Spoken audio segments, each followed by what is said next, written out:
Il-Ministeru għas-Saħħa u l-Enerġija flimkien mal-MUMN ħabbru li l-160 infermier li se jkunu qed jiggradwaw f'Settembru li ġej se jkunu impjegati mal-Gvern minnu fih.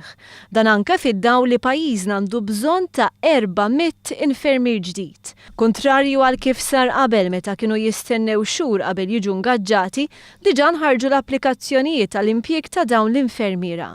Is-Segretarju Parlamentari Chris Fern ħabbar li 48 minn dawn l-infermiera se jaħdmu fl-isptar il-ġdid tal-onkoloġija. Se toħroġ ukoll sejħa l-ingaġġ ta' infermiera barranin b'mod temporanju. Barra minn hekk il-Gvern se jkun qed jipprova jattira infermiera li kienu telqu mis-servizz.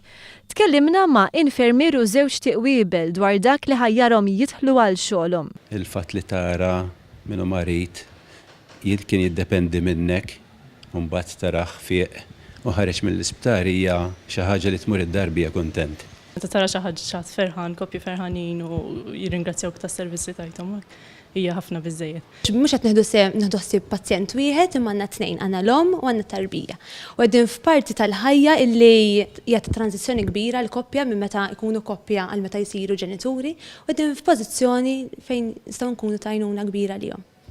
Il-President tal-MUMN Paul Patch semma l-fatt li l-poplu Malti kull ma jmur dejjem qed jixjieħ u dan se jwassal għal bżonn kbar ta' infermiera.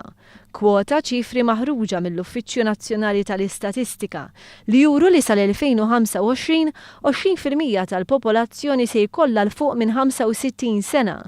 Il-Ministru Konrad Mizzi qal li l-Gvern qed jaħdem fuq proġetti biex jonqos iż-żmien ta' stennija l-operazzjonijiet u kura medika jiġi indirizzat in-nuqqas ta' sodot biex tkun indirizzata l-problema ta' nuqqas ta' mediċini u biex titjib iż-żmien ta' stennija fl-emerġenza. Nitolb ħafna żgħażagħ bħali jitlu nursing tgħidu teniet wax ma nħorġux fil-weekend jekk fejn tħobbu l-marid u tħobbu n-nisa madwarkom il-nursing jiġi biċċa minnkom laqas taħsbu li sejrin xogħol tmur ix-xogħol ferħana.